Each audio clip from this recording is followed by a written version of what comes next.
Good evening, good morning, good afternoon, wherever you are. This is the Man United Agenda, the Aftermath Show. And sitting pretty in third, another 3 points, another win on the board. And happy days, happy days. And football is coming thick and fast once again. We play again on Wednesday. So hopefully the boys can do the business and we keep the momentum going. Rebel, how are you, kind sir? Good. I'm enjoying the football at the moment. Obviously, we're going very well. I suppose the only disappointing thing is after Wednesday, we do have a small bit of a break, unfortunately, until our next game. So I suppose that's the only gripe that I have at the moment is we'll have to wait another 10 days after that game. I know. That's the issue with being out of certain competitions so early on. And obviously, the last time we had a bit of an extended break was the West Ham game, and it showed. It showed. So hopefully, the team aren't going on holidays and whatnot, and they are actually getting their business together on the training field during that time. Um, Chat, big up yourself, big up Iron Titanium. How you doing? How you doing? Steph, big up yourself. You're real and rebel. It's just us two tonight. It's just us two tonight. With that being said, Mr. B, happy birthday. Happy birthday. Wherever you are. Yeah. No, less said about that, the better. And Andrew, big up yourself. Hello, Andrew. Of course, always we get your player ratings in. Um, Lemons a 6, Yarrow a 2. Ooh. Shaw a 3, Maguire a 5, Delo a 3, Mainoo a 4, Cass 5, Bruno 4, Cunha 4, and Bumo 4, Shesko 5, and Maz 5. Yeah, okay, swiftly on. Good timing, good timing. Rebel. Obviously, we've got our thoughts in column and Mr. B. We've spoken about the game. What about you? How do you feel about yesterday's performance? Yeah, I suppose just to kind of be full and transparent, I missed the first 15 minutes because I was still in transit during the start of the game. And obviously, I asked in the WhatsApp what happened with the goal. And I got an explanation. And I've since seen said goal. But obviously, in the first half, things didn't quite function the way we'd have liked it. But you got to look at that second half. I know there was controversy around the red card penalty. At the end of the day, there's people that have played the game at the highest level that have said, yes, it was a red card, and they believe it was a penalty. Did Cunha go down handy? More than likely he did. But does it matter if there's a foul committed? Absolutely not. Nope. Obviously, Bruno Fernandes then tucked away that well. But I'm going to start calling him my striker, Benjamin Sesko. The man is absolutely on a tear at the moment.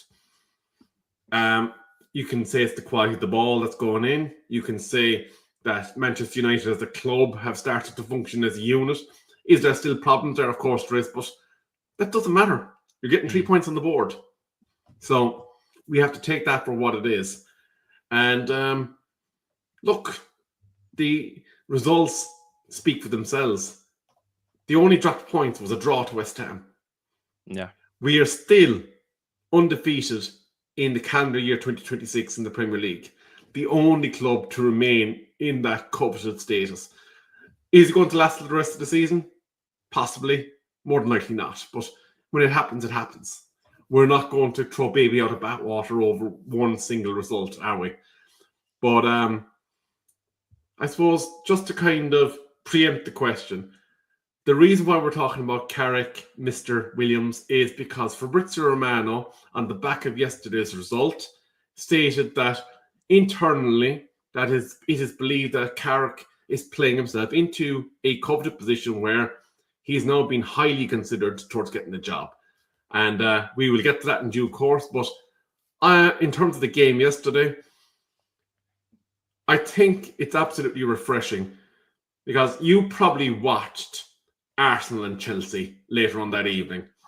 And we had a big discussion all last season about one area of the pitch.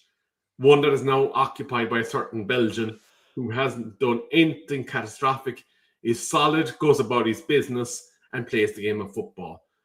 But it just shows how much of a difference keeper that Definitely. isn't putting you in the fire day in, day out, week in, week out makes. Because I think you'll agree with me, Sanchez is bloody awful. Yeah. Yo, like I think because I don't know if you had the comms on for the Arsenal Chelsea game, and the amount of times Gary Neville kept on mentioning his name, and he's a calamity. He's a calamity waiting to happen, and you're bang on. You know, we've got lemons in goal now. The amount of times and the amount of shows we spent talking about Onana and the mistakes he makes, and that he had got poppadom hands and brittle, everything going against us, and it always felt that we were a goal down or two going into the game. With lemons and goal, long distance shots, he gets his whole body behind him. That's one thing I don't think I've seen ever mentioned. But the amount of times he's not having to stretch or anything like that for these long distance shots that used to just go through Onana like he was a hologram. Honestly, he just takes them in. It's really, really comforting. So with that, it just shows confidence and gives that belief to the back line. And I think that has happened this season. We're not conceding as many goals. A few silly mistakes every now and then, but every team has them. Every team has them. But nowhere near as much as what we had last season. Absolutely. And I think it kind of has settled the back four as well. Well, back five as it was when Ruben was there, but we won't talk about that again.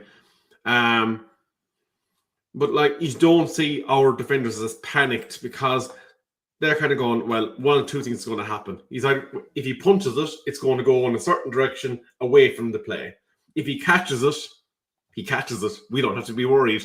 And they're settled down and they're kind of functioning as a backline.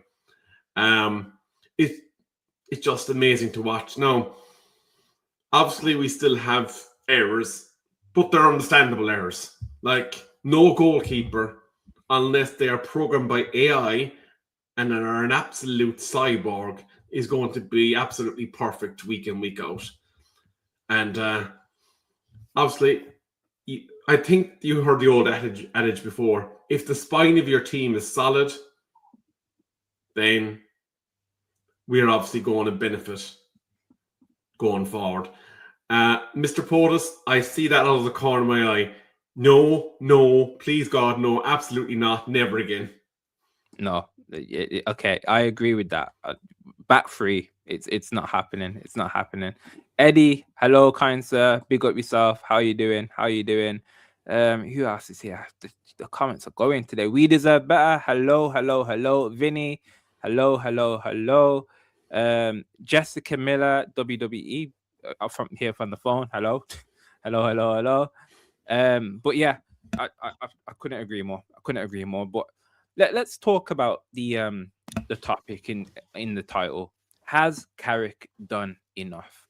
So when Carrick first came through the door, and he, blew the doors off, to be fair, with the Arsenal Man City results, there was a lot of kind of like, he should get the job now, he should be given the opportunity at least, he should be given an interview, etc. My stance was, at the end of the season, he should get an interview at least, or give him the opportunity to give him an interview. As time's gone by, yeah, we're getting the results, absolutely. But I will say this, I'm not fully impressed with the way we're playing. So right now, I am more leaning to not wanting Carrick to be the manager. So I don't know if that might come as a surprise. I think he's done brilliantly, absolutely brilliantly. But I still think that the way we're playing isn't brilliant, if I'm going to be honest with you. But he's getting the points on the board, so that's ultimately the most important thing. And when it comes to the end of the season, we've got Champions League football. We probably won't care as much. But I don't want us to be fooled in thinking, oh, because of that, give him the job. No, I have my thoughts have changed the last couple of games because yeah, we've still got the same players, so let's not forget that the same crap players, and my opinion won't change on that. But they're being played in positions that they're used to, so they're performing better. And new manager bounce, it is a thing, and it may be the case that it's happened with us. So I don't know what your thoughts are in regards to Carrick in terms of the full-time position. Yeah, I suppose obviously we're both aware that there's going to be a big change in Manchester United Football Club in terms of playing personnel come the summer. There's going to be an overhaul of that central midfield. You're not going to have a serial Champions League winner in Casemiro minding the house next to Kobe Mainoo next season. You possibly might not have Bruno Fernandes, our most influential playmaker, next season, depending on what his feelings in terms of the final stages of his career are, because he's coming to the end of challenging for the big trophies. So he might look to say, lads, I've been a great servant to you. I want to move while I still have a chance to win a trophy. If he believes he can do it with us, that will obviously change that narrative. But this is a slight bit of the negative rebels coming back here. Obviously, we had the feel-good factor way back when Manchester United appointed Ole Gunnar Solskjaer to take over in a temporary capacity. And he had the great comeback against Paris Saint-Germain. And he did all these wonderful things in terms of 26 points in 30 and all the rest of it. But by the end of it, we were saying, where are the tactics? Where's the identity? Who has he improved? And all those questions came home to roost and were brought forward. Does Carrick deserve to be in the position he is right now and be left alone and kind of continue about his business to the end of the season? Yes, he does. He's done everything right. He's not like the Tottenham guy who's absolutely flopped out the door. Let him do his thing until the end of the season. Yeah. Are these conversations going to continue to come up about Michael Carrick if he keeps winning? Yes, they are. Absolutely. Fabrizio Romano's going to be tweeting every day. That gobshite that writes to the Sun is going to be tweeting every day. You know who I mean, Mr. Lockhurst. Yeah. Every single one of those media people are going to be using Manchester United Football Club to print headlines. Does he deserve to get the job if we get third place? Maybe. Do I think he should get the job? I'm not so sure. If the alternatives are Gareth Southgate's, are people akin to that, then absolutely you take Carrick every day. But if you have a chance to get somebody big, somebody transformational, you kind of have to risk it for the biscuit, don't you? Yeah. Like, we've taken those chances before. Maybe not so much on the next hot thing that's done well in the Eredivisie and Lisbon, but if you've got someone that is proven in Spain or is proven to the level of the former Paris Saint-Germain manager, then you have to kind of maybe be thinking about it. But do you dismiss Michael Carrick out of hand? No, you don't. You would be absolutely doing a disservice by saying that he deserves to be completely ruled out. You see where he finishes at the end of the season. You give him his PMDS. And you say, right, Michael Carrick, this is how long you've been in the role. We're now going to evaluate how you've performed, and we're going to see how many stages of the interview process we're going to get you through. And let's be fair about it. He's brought in a very good, solid coaching team. Holland in particular is the one that kind of stands out in that ticket for me, and someone that you have to kind of credit with maybe a lot of the stuff that we're seeing on the pitch, because he was seen as the man that pulled the strings at Chelsea. He pulled the strings apparently for Gareth Southgate's England, and that he was allegedly the real brains behind the outfit of getting ye to semi-finals of major championships. So you have to look at just everything beyond Michael Carrick in addition to Michael Carrick. The team that he's bringing to the table is as significant as the appointment, in my opinion, because it's a complete team effort in preparing the club going forward. But when I look at the managers that are available, there isn't a whole pile that you could say right now that we could get to walk in the door of us. We're not going to get Jurgen Klopp.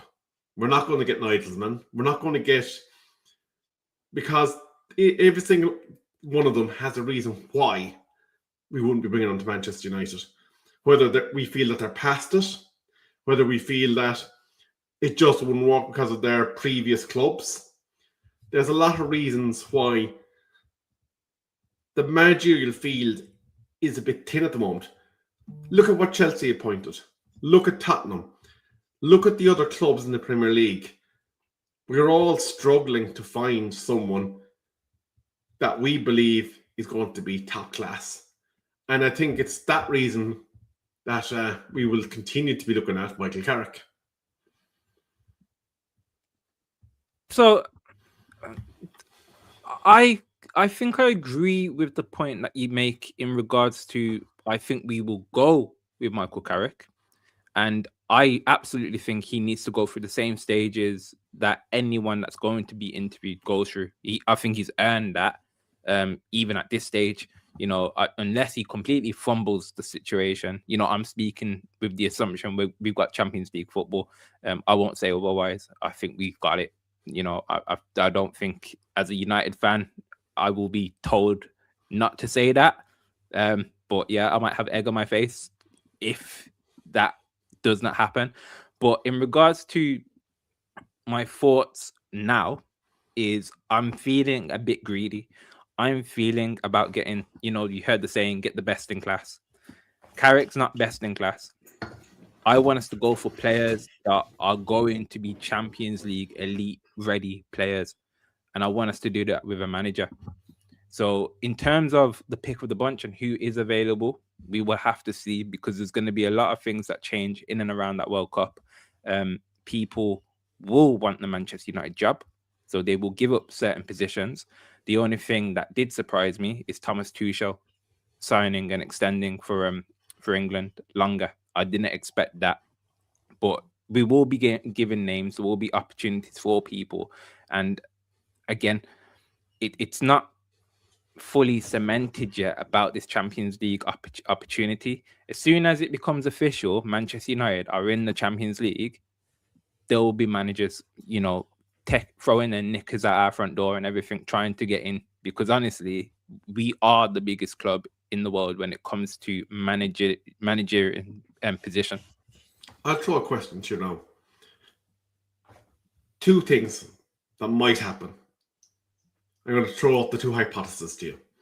You can get the manager that you dream of, but not necessarily the midfield transformation that you expected. Or you can get your number one targets in midfield. You can get those wing backs that we were looking for. And you can get that left or right winger that is the cherry on top, but keep the current managerial team. Which one makes more sense to you? See, I've always believed I believe a manager is hugely important. I really do believe so. And I do believe that a really, really top tier manager can get the best out of crap. A top tier manager. The issue is we've had a load of crap, but not had a top tier manager for the longest of times. And when we have, they've been either washed or gone. Sir Alex was the last top tier manager. Since then, Jose was, at the end of it. But with what we've got and the improvements you've just offered, I would 100% right now take the improvements and keep Carrick. But I do think if we get a new manager in, we will still have this kind of window that I think that we're going to have, this fantasy window where we change the midfield, we get the wing backs that we need. It doesn't need a huge change. If Bruno goes, that might be an issue, and we might have to address that at a later point. But yeah, I don't think Carrick's not so bad where I would be annoyed if he stayed, if that makes sense. Here's the other thing when you look at it. Next season, if we are in Champions League, which is looking highly likely that we are going to be now, we're going to need to bump up that squad because there's going to be massively amounts more in terms of games next season than there are this season. Because, and imagine we'll be kind of going out there saying we're not getting knocked out in the first round of each of those 2 domestic cups next year because we got embarrassed last season and played the minimum amount of games that we could possibly play. But I want to go back to managers and take, because obviously the squad is going to be in our discussion, and today's aftermath is about Michael Carrick. We took Erik ten Hag when he was seen as the next boy up, the star pupil, the one that was going to replace Pep Guardiola at Man City, the one that was possibly in line for the Real Madrid job. He was being linked with every big job imaginable, and Manchester United pulled a coup and got him in. It didn't work out. Roll it forward a couple of years. Ruben Amorim, star boy in Lisbon, seen as again the next big thing, had half the clubs in the Premier League chasing him the season before we took him. And again, that potential didn't manifest in terms of Premier League acumen. And if you're looking at a manager again from outside the Premier League, you're going to have to build in that fail factor. We've had 2 of the top young managerial candidates in Europe where we appointed them fail at Manchester United Football Club. And you can't overlook, was that a managerial issue or was that a Manchester United issue? Ten Hag, I agree with. I think that becomes stale, but again, my opinion on Ruben Amorim won't change. You know, there's fickle people that won't understand that Ruben Amorim wasn't bad. He was not bad, and the performances have only improved because of new manager bounce. You know, people that think otherwise, you're clueless. I'm sorry, but Ruben Amorim was not backed, so that's why it did not work. It did not work because United board ultimately failed him. So I don't want to fully rule out that going forward because there are really good managers out there that are of that same bracket, that same mode. But if they're not going to be backed, then there's no point in getting them in. So Ruben Amorim should not have been brought in if they weren't going to back him with this 3-4-3 system from the get-go fully. But yeah, the last 2 managers we've had like that, I don't want to see that for now, because technically Carrick would fall under that bracket, apart from the fact that he's not come from abroad. He's here doing it, so yeah. He could be the shiny new toy. But I wouldn't mind seeing a seasoned manager come in now with Champions League football. I don't know what you think about that. But so are you agreeing so that in the case of Manchester United Football Club, the manager that we bring in has to be playing some form of the 4-2-3-1 that we're kind of seeing, where we have your 2 centre-backs, your 2 left and right back, your 2 central midfielders, your 10 ahead of them, your wide men in Mbeumo Cunha, would say, and your lead man then in Nasesco. Are we now married to that system? Because the majority of the players that we'll have next year, aka the front ones, all play to that system. And if we bring in the hot kid, we'll say, the one that's seen as the next Pep Guardiola, and we have to redesign and repurpose players into some sort of a, whatever his version of the 3 at the back system that Ruben played is, we're obviously then going to be looking at the same issues where players are going to say, well, I can't play that. Ruben Amorim was a unique case, a very unique case. There's not many young managers out there that are playing 3 at the back. But good example, Fabregas at Como. If we had the opportunity to get Fabregas right now, he is falling exactly under that same mode of new shiny toy.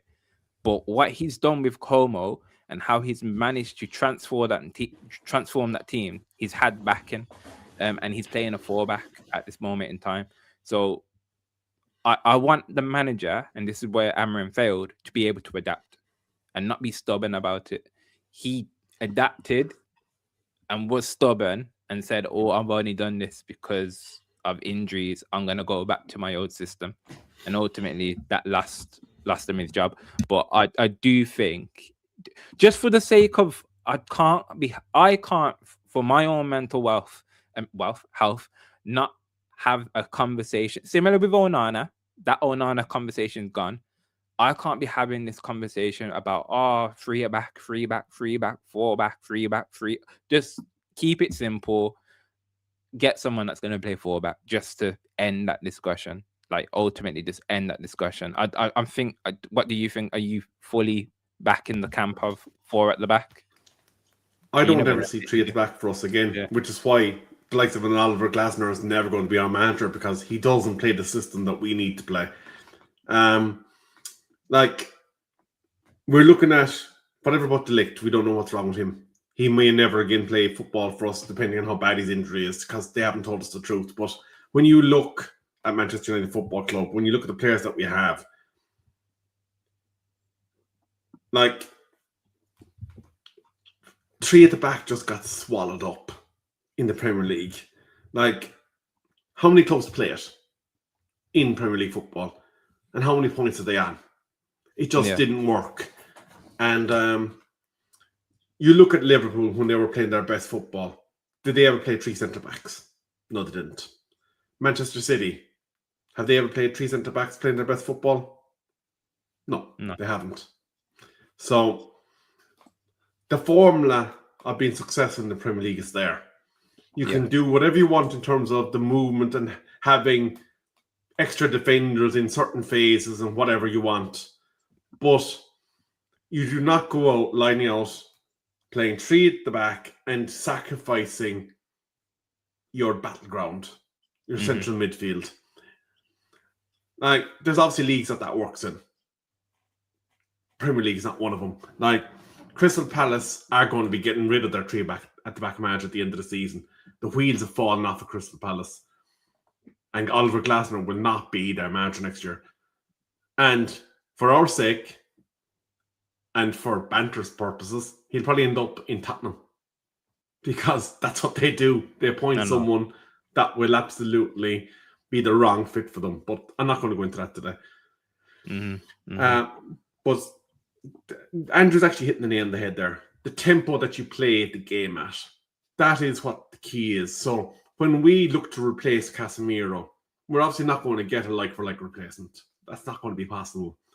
But you get someone in there that, combined with, whether it's Kobe Mainoo or not, that's yet to be discussed because his contract is still not finalised.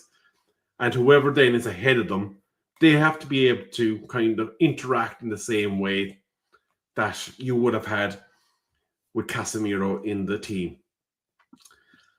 Does that mean, is one player going to be enough? No, it's not, because you're going to be playing Champions League football, you're going to be playing Premier League football, and you're going to be playing cup games. So we're going to have to get multiple players in there that will add depth, because when you look at our bench at the moment, Ugarte is not at the level that we want him to be. He's not going to be a plug and play next season. Collier may or may not turn out to be decent in terms of a rotation option off the bench. But again, we can't kind of say for sure that will be the case. So that means now you're probably looking at a bit of a money ball effort. What did Casemiro give you defensively? What did Casemiro give you going forward in terms of your corners, your free kicks, everything like that? You might need to get 2 players to return you the same value that Casemiro gave you as a single player. We need 3 players if we lose Bruno as well. So that's one aspect. But you've mentioned a lot of Casemiro there, which is fair, and obviously he's the one we know who's going. But I still have concerns about Kobe Mainoo. You know, I don't want him gone. I do not want him gone. I just don't think just yet he's ready to be a starting midfielder with whoever we get in. I think there's better. I think, and I've said it before. I think there's definitely potential in him. 100% there's potential in him, but I just don't think he's the main guy. I think we can get better and then have him. But we're gonna, as you say, we're gonna be in so many competitions, so the game time's not gonna be a concern for me. And there'll be games where we can play Cobby with next midfielder. You know, Casemiro is a unique individual. You know, the amount of disrespect he's got in his career or towards the end of his career.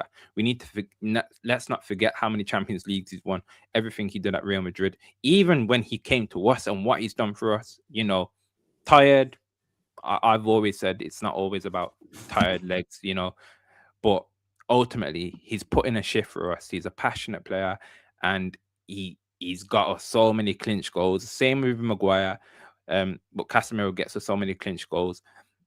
To replace that will be very, very hard because he's a very unique player. And I know we've been linked with Bruno G today in regards to the type of player that we're going to go for.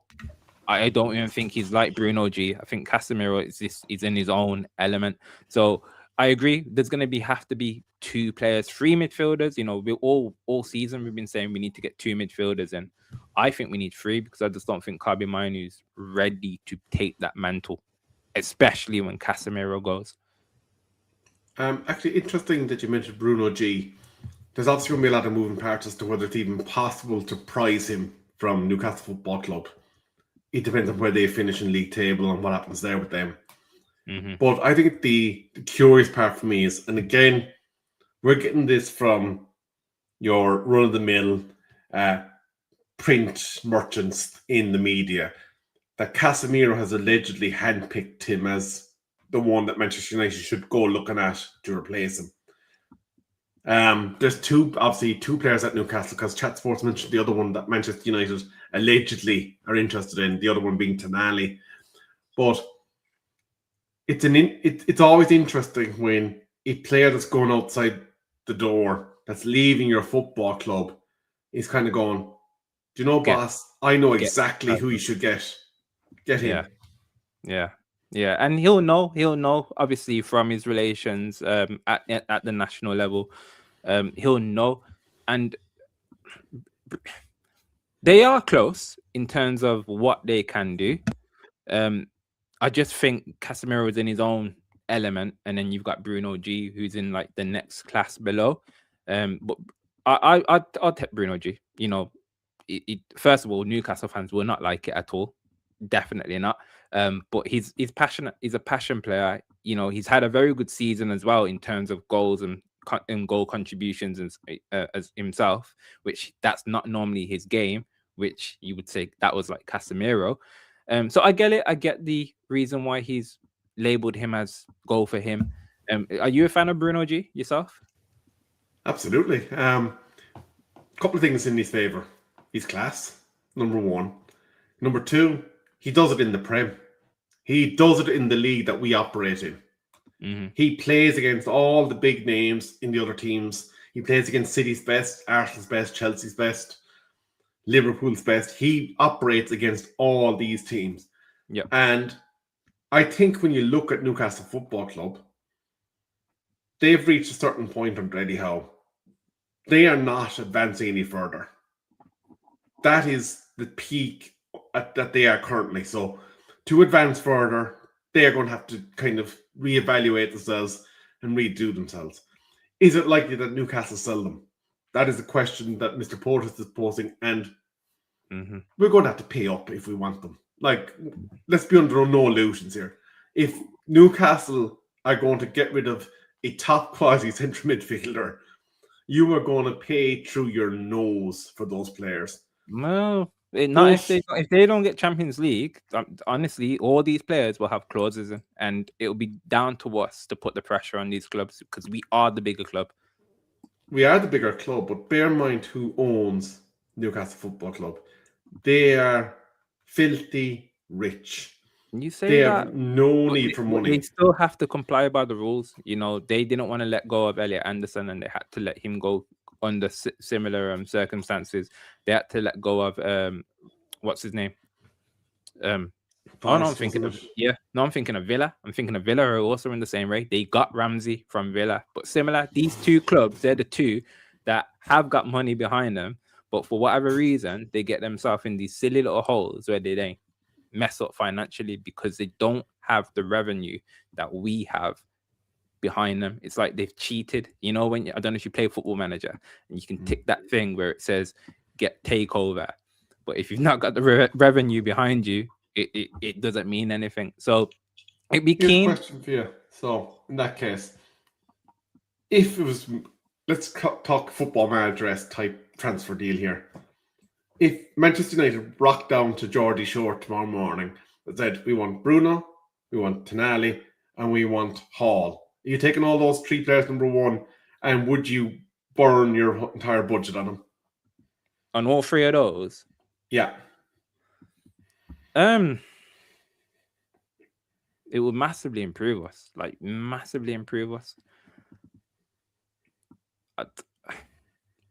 No, because I still think we need more.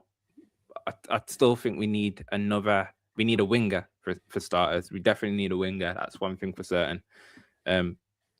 But I'd be happy not to take Hall, and I'll take Tonali and Bruno G. That's for certain. That is for certain.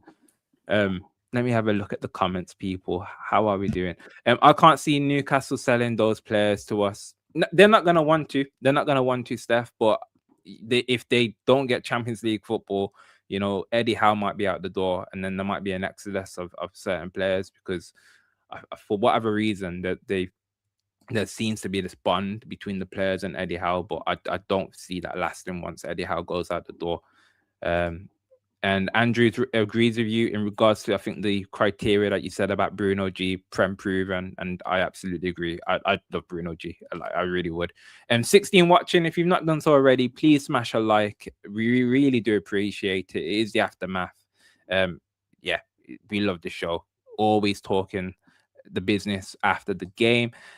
Vinny, that's the $1 million man, used to say everything's got a place, so it's easy to get someone if we want them. That's true. That is true. I do wish it was like FIFA and FM where you could assign anyone and not have any issues with any PSR rulings because of the fact that you're not playing the save for 10 seasons long. I'd be happy with Anderson and Hackney in midfield plus Van der Ven if he's available. I would love Van der Ven as well. I would love Van der Ven. There's an interesting side story to Van der Ven.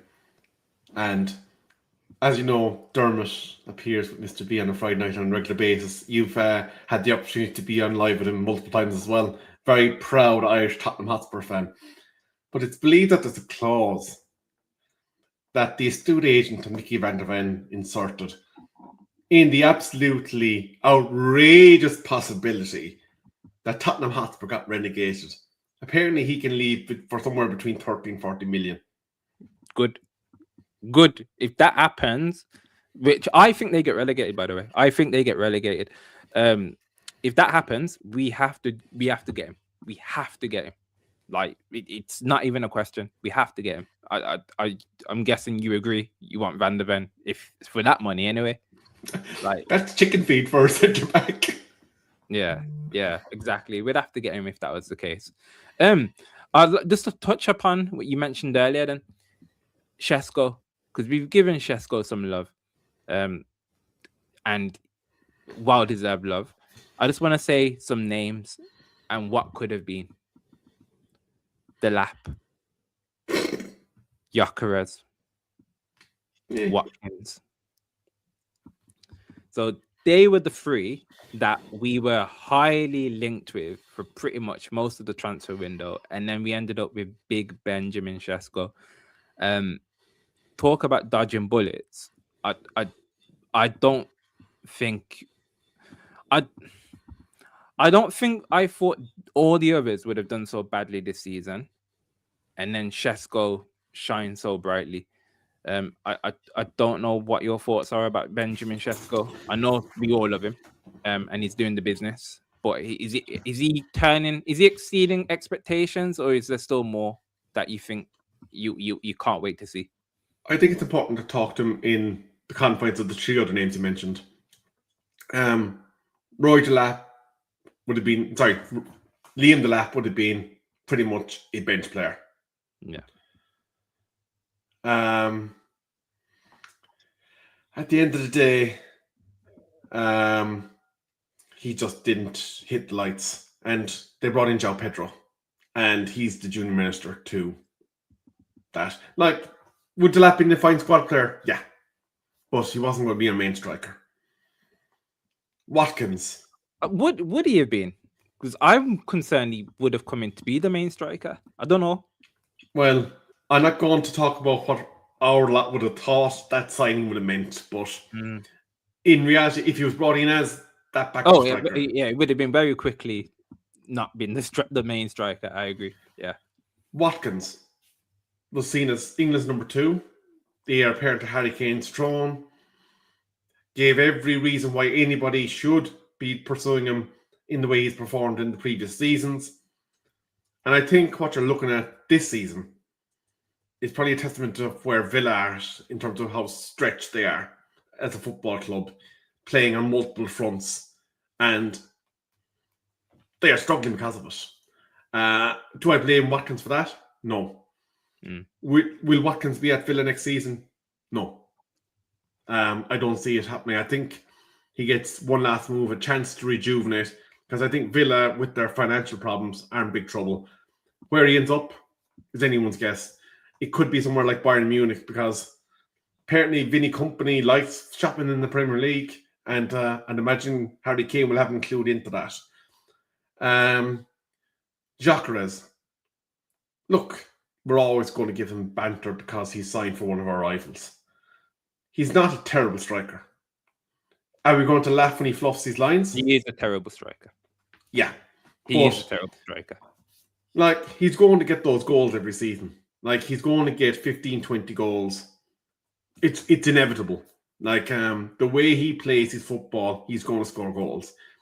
And, like, then in terms of Sesko, I think me confused with one of the other lads, because I don't believe I've ever said that Sesko should go out the door. I even said I was even looking for Sesko when we signed Rasmus Højlund all those years ago. So I think you might be confusing me with one of the other lads. But look, Sesko had his struggles. And we're now seeing why he had his struggles. It was the way that we went about our football.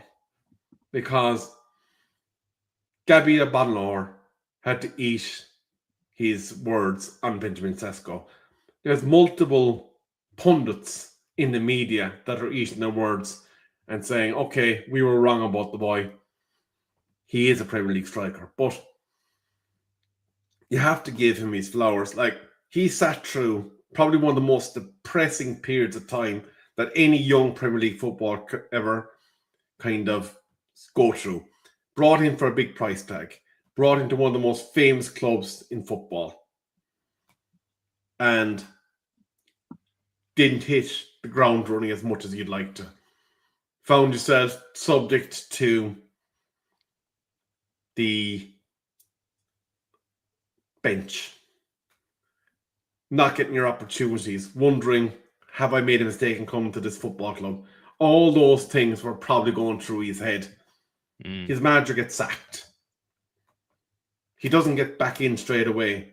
But he starts doing an Ole Gunnar Solskjaer, scoring big goals off the bench.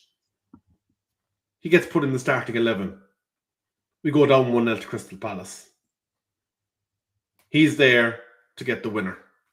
Like, you cannot buy that confidence when it's put into you. It's something that is worth its weight in gold. There's no money that you can pay for getting goals and scoring goals. I don't know if you remember all those years ago.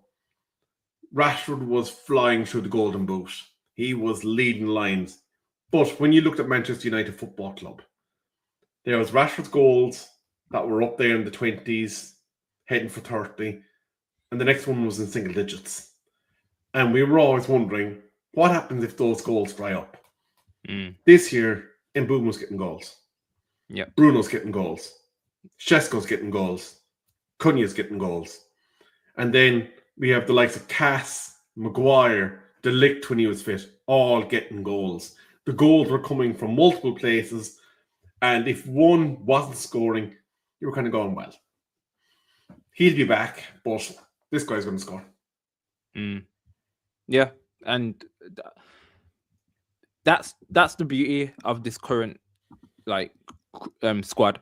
You know, in terms of transfer window, and I think someone mentioned it earlier, it's been a very, very good transfer window. You know, the signings that we've made, you've just listed them off: Cunha and Bumo, Shesko, and then Bruno. Anyway, the conductor, always creating chances. I saw it earlier. He's the leading chance creator in the league by like 30 chances. Whatever metric that system was used on, it was used on all the players, so it doesn't really matter. He's still 30 ahead. Goals ain't an issue, and it's always been chance creation that's been the issue. So I'd like to assume that we are creating more chances for our forward line, and with that, I think Shesko, being the type of striker he is, you know, he's quick. He can turn. You know, he's not immobile. You know, there's certain players that are that tall that can't move. He's got it all, and I think the heading technique that he's got, it's incredible. He just needs to work on a few more inches to the left, a few more inches to the right, and I think you know, I expect 15 goals from him this season if obviously he still keeps getting the game time and the chances still being put on a plate for him. I'm going to ask the question that I think is a good one to finish up on. Yep. With the amount of volume of ball that goes through Bruno, he should be at the top of the stats. But if you're kind of the players that have to kind of make the best of getting those chances, is there better in the Premier League? Is the question I'm going to ask you, that can kind of create those chances with far less of the football and with the ball going through multiple mouths? But is that better than Bruno? Yeah. No. As soon as De Bruyne left, that mantle became Bruno. Again, I think there's fools that are hating on Bruno. Honestly, if he was there, wasn't there, we would notice. We would absolutely notice. So he has to stay. I know there's going to be talk about it that's going to heat up a little bit closer to the World Cup, and after the World Cup, you know, he said he's going to make his decision. We have to do everything possible to try and keep him. He's a chance magnet. He's magnifico. He's our captain. Yeah, and he scores goals. You know, he scores goals as well. So he's not just an assister. He scores goals. So I wouldn't change him for the world. I'm just going to ask one more question because Stephanie's comment intrigued me. The current goal status of Manchester United Football Club: Mbumo 9, Sesko 8, Bruno 7, Cunha 6, Casemiro 5, Mount 3, Dorgood 3, Ahmed 2, Xerxes 2, Maguire, De Ligt, Dallo all in 1 or 2. When you think back to Premier League winning campaigns, and I mentioned this in regards to Arsenal, there was always somebody that was at the top of the goals assist column in the Premier League that's driving you to that Premier League win. Currently, none of the Arsenal players are in the top 5. But looking at those goals specifically, when you think back to Rudra Nistelrooy, Wayne Rooney, Cristiano Ronaldo, Robin Van Persie, we were looking to hit north of 20 goals with one of those strikers season in, season out. This season aside, would you be hoping for 1 or 2 of those to kind of breach that 20 barrier next season? What, of our front line? Yeah. Yeah, I'd hope it'd be Shesko, him being the main guy up top, you know, then closely followed by Mbumo. You know, Mbumo's not really done it. You know, he hit those figures, but he had a lot of penalties for Brentford. So he's a goal scorer. You know, he's not a creator. He's mainly a goal scorer. But yeah, Shesko, he's not shown it before. So obviously we're asking him to do something he's not done in lesser leagues. So we might be asking a lot.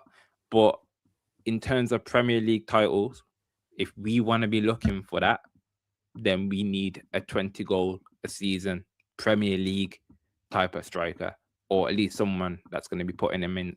It doesn't matter. Could be from the left, it could be from the right, could be from the 10 position.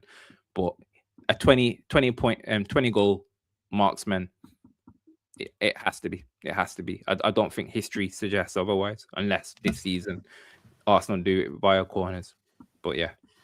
Well, own goals is their top scorer, isn't it? OG, bloody hell. But yeah, I what about you? Do you think we've got it in the squad, someone to be a 20 goal person? I'm going to put in the caveat because obviously Bruno has been the playmaker, and obviously if we have to replace that, it's going to hurt next season. It might slow down the progression, but like in reality, regardless of whether it's going to be Dorgu, Cunha, Sesko, Mbumo, or Ahmed, that's going to be occupying the starting three, or possibly a second striker that we might bring in to replace Joshua Zirkzee from the bench as well. We may end up doing that. Who knows? You're probably going to want to be seeing between all those players, the three starters and the three that come in behind, north of 50 goals, really, won't you? Whether it's between assists and goals, you're going to want to be getting north of 50 between those 6 players. Yeah. I think we will. I think it's possible. I definitely do. But as you say, that Xerxes replacement, more reinforcements will just bring more and more competition. And I think we'll thrive. I definitely think we'll thrive. But hopefully, when we get Champions League, when we're there, I hope you agree with that, don't you? I feel like I'm saying it. Champions League football. Are you saying we've got it? It would take a monumental disaster for us not to be in Champions League next year. I don't think Villa are actually going to make it. I think Liverpool and Chelsea both jump them. Unless, and I'm going to put the big caveat in there, that Villa go out of their European competition in an unexpected phase. Then I think there could be a dogfight between Villa and one of Liverpool or Chelsea. It won't be us. There's going to be key games. We obviously have to play the 3 of them, as far as I know, between now and the end of the season. Liverpool have to play the 3 of them, definitely. So there is games against head-to-head games between those clubs between now and the end of the season. I don't see a reality where we're not in Champions League football. And I think I even said at one point there a couple of weeks ago, within 7 of Arsenal by the end of the season. Jeez. Wow. And to be honest, I've been saying geez, wow. I think I agree with you. I think, yeah, we've said it for ages, haven't we? I think all these teams are going to be taking points off of each other. And our running's not too bad. You know, technically on paper, you might say Newcastle on Wednesday is a tough game. Right now, I don't think it is. But we'll save that for the preview tomorrow, of course. People, it's been a pleasure as always. The aftermath, we will wrap it up there. We will be doing the preview tomorrow for the Newcastle game. So be there or be square. Again, if you've not done so already, please smash the likes. We really do appreciate it. It does support the channel. And if you're new, smash the subscribe button as well. Rebel, any last words before we go? Just 2 brief messages. Can we get happy birthday, Mr. B, flooding the chat? Number 1, please. And number 2, obviously, tomorrow's going to be a scouting mission where we look at where Bruno Camires, Sandro Tonali, or say Hall could fit in at Manchester United Football Club. We've obviously had Wharton do his audition at the weekend. We had Anderson there a couple of weeks ago do his audition. So we will be back in the Man United agenda, and we'll be hearing that glorious team tune next season. That is not a prediction, it's a spoiler. as a famous wise man oracle would say. But yeah, we've been the Man United Agenda. People, take it easy, and good night. Good night.